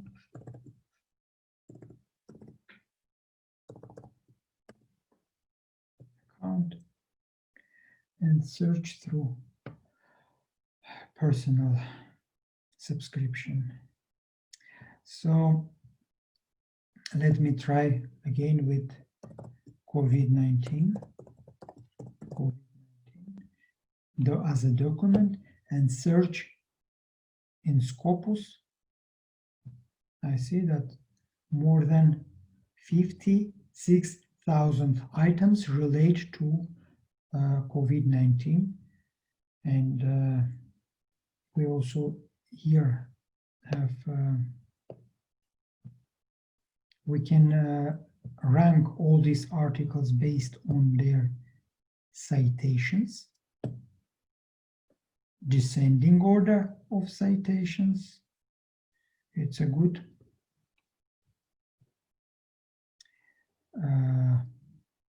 example. So we see that the highly cited article is published by Lancet on COVID-19 in China, attracted 7,446 articles, and descending order. I can also change order and may pay attention to newest articles on COVID-19, where these articles are published.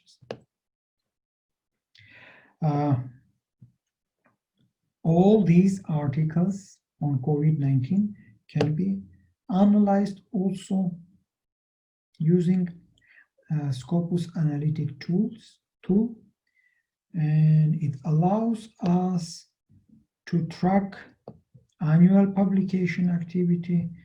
You see that only 36 items on COVID-19 were published in 2019, and more than 55,000 articles in 2020. And some journals even published issues going to 2021. So where all these articles are published, I can click on sources and see that Most articles are published by Journal of Medical Virology, by BMJ, by Lancet, Medical Hypothesis Journal, because in the time of pandemic, in the time of absence of evidence, journals publishing hypotheses are quite active, and this example is helpful to understand where most articles on COVID-19 are published. The same principle refers to many other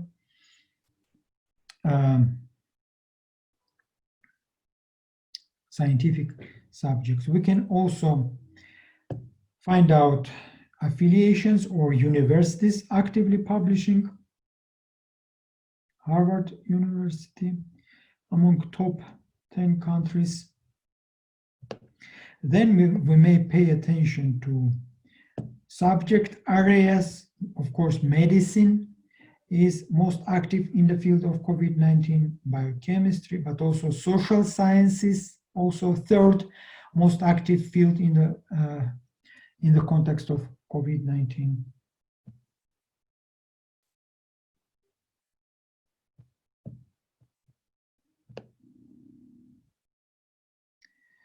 And what else? Countries, of course, United States, China are most active in the field of COVID-19, and top 10 countries are listed here. I can also go to the main list and find out how many articles are coming from Poland, roughly 499 articles, and relate to COVID-19 and Poland. And I can click on this list. And again, using this analytical tool, I can analyze articles from Poland and related to COVID-19, and can find out who is more active in the field of COVID-19 from Poland. You can see the list of these fellows.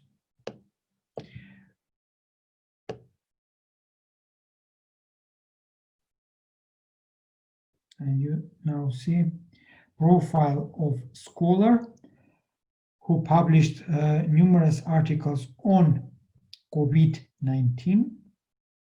And we see now profile of this fellow on Scopus. His Scopus ID, Scopus author ID is here, and it is integrated with his ORCID profile. We can also click on ORCID profile and navigate to his profile on ORCID. So this his article related to COVID-19 can be easily analyzed. So Scopus is useful additional tool for academic searches. And of course, we may also use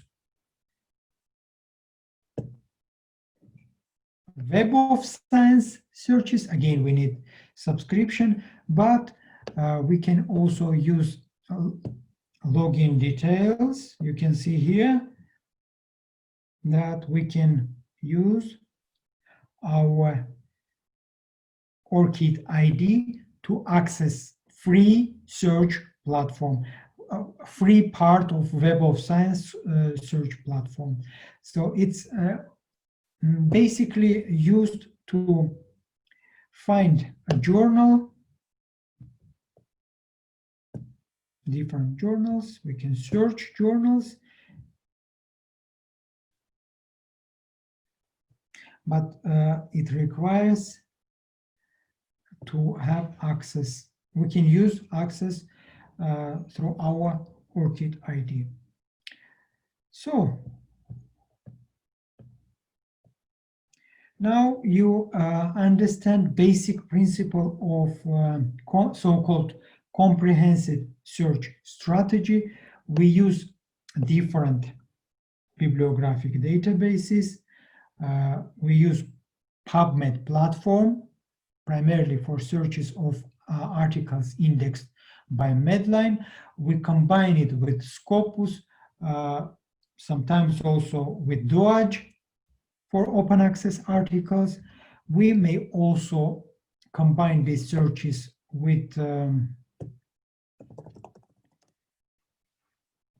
Cochrane database, and I'll show you how to search Cochrane database. We should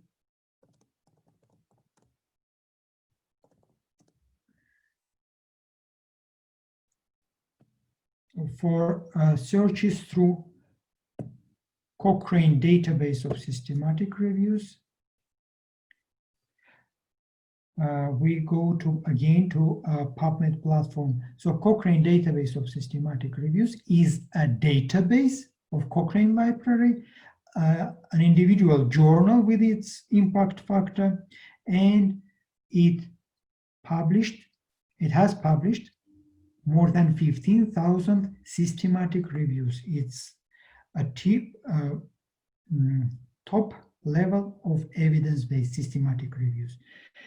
How we search through these database, Cochrane database of systematic reviews. We search it through PubMed platform. We again use AND operator, combine it with a logical keyword, let's say rheumatology, and we can analyze number of systematic reviews in the field of rheumatology.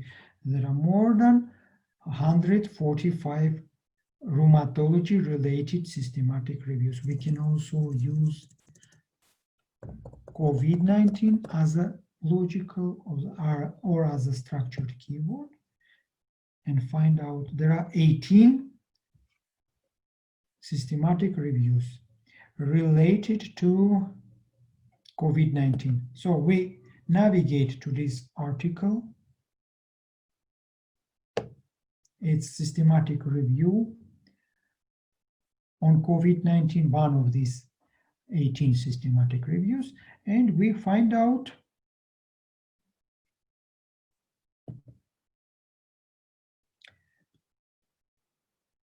so we see we primarily pay attention to author conclusions.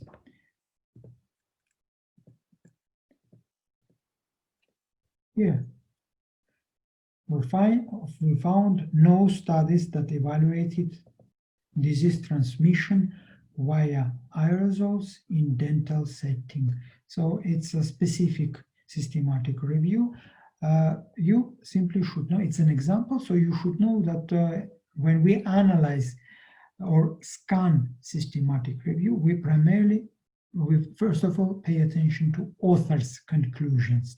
Then, if we are interested in this systematic review, we can navigate to this article, systematic review, and analyze it in more detail. So it's Cochrane library database, which is searched via PubMed platform. So I think this is enough for today, our practical part. You will also experiment the same way with different platforms and try to use these search options in your daily practice as an author, PhD candidate, research fellow, and for other scholarly activities. So thank you for your attention. If you have questions, again, please forward to our moderator. Stay in touch, and I'll be happy to help you with your search strategies in terms of writing articles, writing PhD dissertations, and not only. Over to you. Dear Armen, thank you very much. You generously shared with us your excellent editing and author's experience. Thank you for your kind One words, more, for mentioning about generosity. Yes, I've tried my best to share my experience generously, and hope that all these points will be used by all participants of today's webinar. Thank you very much. So, question, comment? Yes, one more question. How many and which combination of bibliographic databases should we use performing systematic and narrative literature review? We have a topic related to how to write articles, so I'll discuss how to use bibliographic databases in detail next time. So for now, try to search through reputable bibliographic databases: Medline, Scopus, Web of Science databases. Of course, you can limit your searches to Medline and write impressive review article, or just an article. But it's not enough. It's better to combine Medline searches, Medline or PubMed searches by Scopus searches. Why? Because first of all, Medline indexes roughly about 5,500 journals. Scopus indexes at the moment more than 25,000 journals. So you see difference. Bibliographic databases differ in terms of coverage. So it's better to combine searches through different databases to provide more comprehensive overview of subject. If we think about open access articles, we should search through a directory of open access journals. I understand that some scholars have difficulties with searches, Duaj searches, but the platform of Duaj is improving, and soon, in the short period of time, they will have an advanced platform. So my message to journal editors: increase coverage of your journals by directory of open access journals, switch to open access publishing model, and I ask your contributors to search through directory of open access journal as well, alongside with Medline, Scopus searches. And if we need some specialist databases, we should go also to specialist databases. Let's say we search through Medline as a general medical databases. We search through Scopus. Additionally, we also need to search through specialist database, like, let's say, Global Health or Chemical Abstract Service for biochemists, for toxicologists and specialists interested in pharmacy pharmacology. For pharmacy pharmacology, they will be more interested in Excerpta Medica or Embase. I think these tips are useful, would be useful to our participants. Any questions, comments? It looks like we have covered the main items for today's meeting. Could you provide us with a take-home message related to today's webinar, today's workshop? Okay, so before take-home message, I'd like to thank Professor Maria Mashlinska and her journal, Rheumatology Journal, for arranging this webinar for our scholars, for our participants.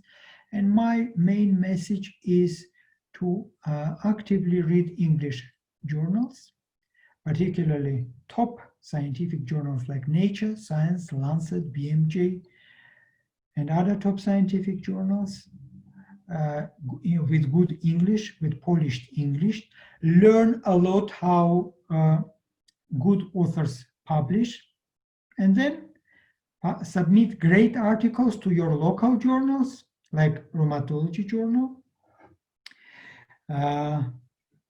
and search and promote your articles. Search through reputable databases like Medline, PubMed, Scopus, Web of Science, and promote your articles using free channels, Twitter, primarily Twitter.